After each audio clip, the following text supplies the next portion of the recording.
राजस्थान वीरता और गौरव की धरती, जयपुर गुलाबी नगरी का शाही इतिहास, बीकानेर मरुस्थल में बसी शान, जोधपुर नीली नगरी की विरासत, जयपुर बीकानेर और जोधपुर का संपूर्ण इतिहास। नमस्कार, मैं जैनिश और आप देख रहे हैं भारत रफ्तार। आप सभी का स्वागत है भारत रफ्तार की इस खास पेशकश जय राजपूताना में। राजस्थान वो धरती जहां रेत के टीलों में वीरता की गाथाएं गूंजती हैं, जहां किलों की दीवारें शौर्य की कहानियां सुनाती हैं और जहां राजपूतों का खून देशभक्ति की नदियों में बहता है। इस धरती के राज परिवारों का भारतीय सेना के साथ रिश्ता सिर्फ इतिहास की किताबों तक सीमित नहीं है। ये एक ऐसा बंधन है जो साहस, बलिदान और सम्मान की नींव पर टिका है। जयपुर, जोधपुर, बीकानेर, उदयपुर जैसे राज परिवारों ने न सिर्फ अपने रजवाड़ों की रक्षा की, बल्कि भारतीय सेना को अपनी सेवाएं, संसाधन और नेतृत्व देकर देश की रक्षा की परंपरा को और भी मजबूत किया है। ये कहानी उन योद्धाओं की है जिन्होंने तलवार से लेकर राइफल तक हर युग में मातृभूमि की सेवा की है। राजस्थान के राज परिवारों की सैन्य परंपरा हजारों साल पुरानी है। मेवाड़ के महाराणा प्रताप ने 1576 में हल्दी घाटी की जंग में मुगलों के खिलाफ तलवार उठाई, तो बीकानेर और जोधपुर के राठौड़ों ने मराठों और विदेशी आक्रांताओं से लोहा लिया। इन राजपूत राजवंशों सिसोदिया, कछवार, राठौड़, भाटी ने न सिर्फ अपने रजवाड़ों की हिफाजत की, बल्कि पड़ोसी क्षेत्रों को भी सुरक्षा प्रदान की। उनकी सेनाएं, जिनमें घुड़सवार, तलवारबाज और धनुर्धर शामिल थे, उस दौर की सबसे घातक फौजों में इनकी गिनती होती थी। जब 19वीं सदी में ब्रिटिश राज आया तो राजस्थान के राज परिवारों ने अपनी सेनाओं को आधुनिक बनाना शुरू कर दिया था। जयपुर के महाराजा सवाई मान सिंह द्वितीय ने 1920 के दशक में अपनी सेना को पुनर्गठित किया और सवाई मान गार्ड्स की स्थापना की। बीकानेर के गंगा सिंह ने गंगा रिसाला बनाई, जो ऊंट सवार सैनिकों की एक अनूठी टुकड़ी बनी थी। ये सेनाएं न सिर्फ स्थानीय सुरक्षा के लिए थी, बल्कि ब्रिटिश सेना के साथ मिलकर प्रथम और द्वितीय विश्व युद्ध में साथ लड़ी थी। वहीं प्रथम विश्व युद्ध की बात करें तो राजस्थान के राज परिवारों ने ब्रिटिश सेना को सैनिक हथियार और संसाधन दिए, तो बीकानेर के महाराजा गंगा सिंह ने खुद फ्रांस और मिस्र के युद्ध क्षेत्रों में हिस्सा लिया। उनकी गंगा रिसाला ने मध्य पूर्व में तुर्की सेना के खिलाफ शानदार प्रदर्शन किया। जोधपुर लारेंस ने 1918 में हाइफा की जंग में जर्मन तुर्की सेना को हराकर इतिहास रच दिया। इस जंग में जोधपुर के सैनिकों ने सिर्फ तलवार और भालों से बख्तरबंद तोपों का सामना किया था और जीत हासिल की। आज भी हाइफा में जोधपुर का स्मारक उसी गौरव और सलाम करता है। वहीं द्वितीय विश्व युद्ध की अगर हम बात करें तो इसमें भी राज परिवारों का योगदान कम नहीं था। जयपुर के महाराजा सवाई मान सिंह द्वितीय ने अपनी सेना और निजी सेवाएं ब्रिटिश सेना को दी थी। उन्होंने रॉयल मिलिट्री एकेडमी वुलविच से प्रशिक्षण लिया और जयपुर की सेना को आधुनिक हथियारों से लैस किया। उनके सवाई मान गार्ड्स ने उत्तरी अफ्रीका, इटली के मोर्चों पर बहादुरी दिखाई और युद्ध के बाद 1946 में लंदन से हुई विजय परेड में जयपुर की टुकड़ी ने हिस्सा लिया और महाराजा को ब्रिटिश सरकार ने मेजर जनरल और फिर लेफ्टिनेंट जनरल से सम्मानित किया। वहीं बीकानेर के महाराजा गंगा सिंह ने भी अपनी रिसाला को मध्य पूर्व भेजा कि जहां उन्होंने जर्मन सेना के खिलाफ कई मोर्चों पर जीत हासिल की। उदयपुर के महाराणा भूपाल सिंह ने भी अपनी सेना और आर्थिक मदद दी कि जिससे ब्रिटिश सेना को युद्ध में मजबूती मिलती है। इन राज परिवारों की खासियत थी कि वो सिर्फ संसाधन नहीं देते थे, वो खुद युद्ध के मैदान में उतरते थे, अपने सैनिकों का नेतृत्व करते थे। एक ब्रिटिश अधिकारी ने लिखा कि राजस्थान के राजा सिर्फ राजा नहीं योद्धा हैं, उनका साहस देखकर दुश्मन कांप उठते हैं। वहीं 1947 में भारत की आजादी के बाद राजस्थान के रजवाड़ों का विलय हुआ और उनकी निजी सेनाएं भारतीय सेना में शामिल हो गई। जयपुर की सवाई मान गार्ड्स, बीकानेर की गंगा रिसाला और जोधपुर जैसी टुकड़ियां भारतीय सेना की रेजिमेंट्स में बदल दी गई। ये रेजिमेंट्स आज भी राजपूताना राइफल्स, राजपूत रेजिमेंट और गार्ड्स ब्रिगेड का हिस्सा हैं, जो भारतीय सेना की शान बढ़ाती हैं। राजपूताना राइफल्स, जिसकी स्थापना 75 में हुई थी, जो आज भी राजस्थान के सैन्य गौरव का प्रतीक मानी जाती है और इसका मुख्यालय दिल्ली में है। लेकिन राज परिवारों का योगदान सिर्फ सेनाओं के विलय तक सीमित नहीं रहा है। कई राजकुमारों ने भारतीय सेना में कमीशन लिया और युद्धों में हिस्सा लिया। सबसे उल्लेखनीय नाम है जयपुर के महाराजा सवाई भवानी सिंह का, जो 1931 में जन्मे। भवानी सिंह ने, जिन्हें उनके जन्म के उत्सव में बाहें सैपन की वजह से बबल्स कहा जाता था, वहीं भारतीय सेना में शामिल होने वाले राजस्थान के एकमात्र राजा थे। सवाई भवानी सिंह की कहानी किसी फिल्म से कम नहीं है। वहीं 1951 में उन्होंने भारतीय सेना में कमीशन लिया। वो 3री कैवेलरी रेजिमेंट के 2nd लेफ्टिनेंट बने और वहीं 1954 में राष्ट्रपति के अंगरक्षक भी चुने गए। वहीं 1963 में वो 50वीं पैराशूट ब्रिगेड में शामिल हुए। वहीं 1967 में वो 10th पैरा कमांडो बटालियन के 2nd इन कमांड बने। अगले साल वो इसी बटालियन के कमांडिंग ऑफिसर भी बन गए। उनका सबसे गौरवमयी पल आया 1971 के भारत पाकिस्तान युद्ध में। वहीं भवानी सिंह ने अपनी बटालियन को नेतृत्व दिया और सिंध के छछरों जिलों में कब्जा किया और उनकी रणनीति इतनी सटीक थी कि पाकिस्तानी सेना को पीछे हटना पड़ा। इसी बहादुरी के लिए उन्हें महावीर चक्र से सम्मानित किया गया था।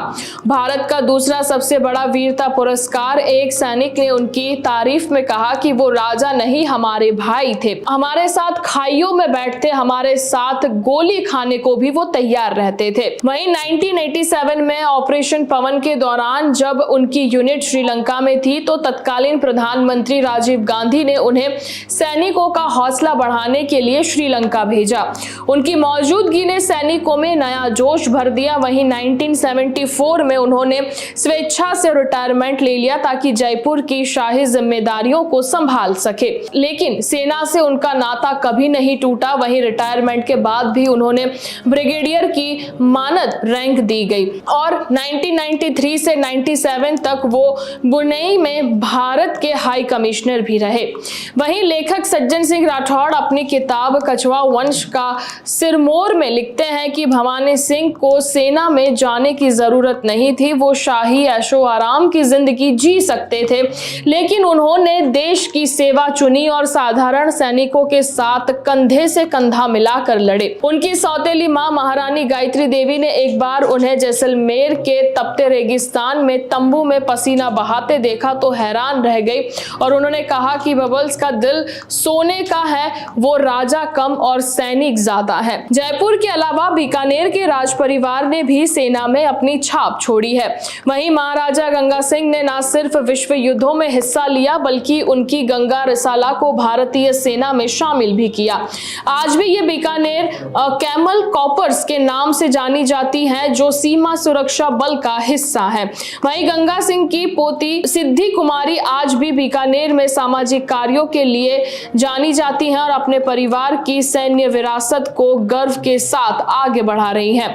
वहीं जोधपुर के महाराजा हनुमंत सिंह ने 1947 में आजादी के बाद भारतीय सेना को अपनी लांस रेजिमेंट सौंपी और दुर्भाग्यवश उनकी मृत्यु 1952 में एक विमान हादसे में हो गई, लेकिन उनकी विरासत आज भी जोधपुर में जीवित है। वहीं वर्तमान के गज सिंह द्वितीय ने सेना में सेवा तो नहीं की, लेकिन उनकी मेहरानगढ़ ट्रस्ट सैन्य इतिहास को संरक्षित करने में अहम भूमिका निभाती है। ट्रस्ट द्वारा आयोजित प्रदर्शनियों और किताबें नई पीढ़ी को जोधपुर की सैन्य गाथाएं सुनाती हैं। वहीं उदयपुर के मेवाड़ राजवंश ने भी सैन्य परंपराओं को जिंदा रखा है। महाराणा भगवंत सिंह ने अपनी सेना को भारतीय सेना में विलय करने में सहयोग दिया और आज मेवाड़ का सिटी पैलेस सैन्य इतिहास का एक जीवंत संग्रहालय बना हुआ है। अरविंद सिंह मेवाड़ ने इस विरासत को पर्यटन और शिक्षा के जरिए बढ़ावा दिया है, तो वहीं मेवाड़ की तलवारें और सैन्य चिन्ह आज भी सैलानियों को महाराणा प्रताप की वीरता को याद दिलाते हैं। वहीं 1971 में 26वें संविधान संशोधन के बाद राज परिवारों के विशेषाधिकार खत्म हो गया, लेकिन उनकी सैन्य विरासत खत्म नहीं हुई। आज भी राजस्थान के राज परिवार सामाजिक कार्य, सांस्कृतिक संरक्षण और परोपकार के जरिए देश की सेवा कर रहे हैं। जयपुर की राजकुमारी और राजस्थान के उप मुख्यमंत्री दिया कुमारी अपने परिवार की सैन्य परंपराओं को गर्व के साथ याद करती हैं। वो कहती हैं कि हमारे पूर्वज ने देश के लिए अपनी जान दी और हमारा कर्तव्य है कि उनकी विरासत को हम आगे बढ़ाएं। बीकानेर की राजकुमारी राजश्री कुमारी, जो अर्जुन पुरस्कार विजेता निशानेबाज हैं, उन्होंने भी अपनी राइफल से देश का नाम रोशन किया है। वो आज कई चैरिटेबल ट्रस्ट की अध्यक्ष हैं जो सैनिकों और उनके परिवारों की मदद करती हैं। वहीं उनके लालगढ़ ट्रस्ट ने सैनिकों के बच्चों के लिए स्कॉलरशिप भी शुरू कर दी है जो उनकी पढ़ाई और प्रशिक्षण में मदद करती है। राजस्थान के राज परिवारों ने न सिर्फ सेना को सैनिक और संसाधन दिए, बल्कि एक ऐसी संस्कृति दी जो साहस और बलिदान को सम्मान देती है। राजपूताना राइफल्स का युद्ध नारा वीर भोग्य वसुंधरा, यानी वीर ही धरती का सुख भोगते हैं, आज भी सैनिकों में जोश भरता है। जयपुर का सवाई मान सिंह स्टेडियम और जोधपुर का मेहरानगढ़ किला सैन्य गौरव के प्रतीक हैं, जहां हर साल शहीद सैनिकों को श्रद्धांजलि दी जाती है। बीकानेर का गंगा जयंती समारोह जो महाराजा गंगा सिंह की याद में मनाया जाता है, सैन्य परंपराओं को जीवित रखता है। आज के दौर में राज परिवारों की सैन्य भूमिका सीमित हो गई है, लेकिन उनकी प्रेरणा अब भी बरकरार है। राजस्थान के युवा आज भी सेना में भर्ती होकर अपने पूर्वजों की परंपराओं को जीवित रखे हुए हैं। वहीं 2023 के आंकड़ों के मुताबिक राजस्थान से हर साल 15,000 से ज्यादा युवा सेना में भर्ती होते हैं, जो देश में सबसे ज्यादा है। राज परिवारों के संग्रहालय जैसे जयपुर का सिटी पैलेस और बीकानेर का लालगढ़ महल सैन्य इतिहास की नई पीढ़ी तक पहुंचाया जा रहा है। हालांकि कुछ चुनौतियां भी हैं इसमें। आधुनिक युद्ध की प्रकृति बदल रही है। अब ड्रोन, साइबर युद्ध और तकनीक का बोलबाला है। ऐसे में राज परिवारों को अपनी विरासत को तकनीक के साथ जोड़ना होगा। उदाहरण के लिए जयपुर के युवा महाराज पद्मनाभ सिंह जो पोलो खिलाड़ी हैं, वहीं सैन्य इतिहास को डिजिटल प्लेटफॉर्म के जरिए बढ़ावा दे रहे हैं। उनकी वेबसाइट और सोशल मीडिया अभियान नई पीढ़ी को सवाई भवानी सिंह और उनके पूर्वजों की कहानियां सुनाते हैं। भारतीय सेना और राजस्थान के राज परिवारों का रिश्ता सिर्फ सैन्य सहयोग तक नहीं है, ये एक साझा सपने के जैसा है जिसमें मातृभूमि की रक्षा सर्वोपरि है। चाहे वो हल्दी घाटी की तलवारें हो, विश्व युद्धों की तोपें हो या 1971 की राइफलें हो, राजस्थान के राज परिवारों ने हर युग में देश की सेवा की है। सवाई भवानी सिंह जैसे योद्धाओं की कहानियां हमें याद दिलाती हैं कि सच्चा राजा वही है जो अपने प्रजा और देश के लिए जीता हो। जयपुर के सिटी पैलेस में रखी तलवारें, बीकानेर के लालगढ़ में गूंजते युद्ध के नारे और जोधपुर के मेहरानगढ़ में सजे सैन्य चिन्ह, ये सब उस गौरव की गवाही देते हैं जो राजस्थान ने भारतीय सेना को दिए हैं।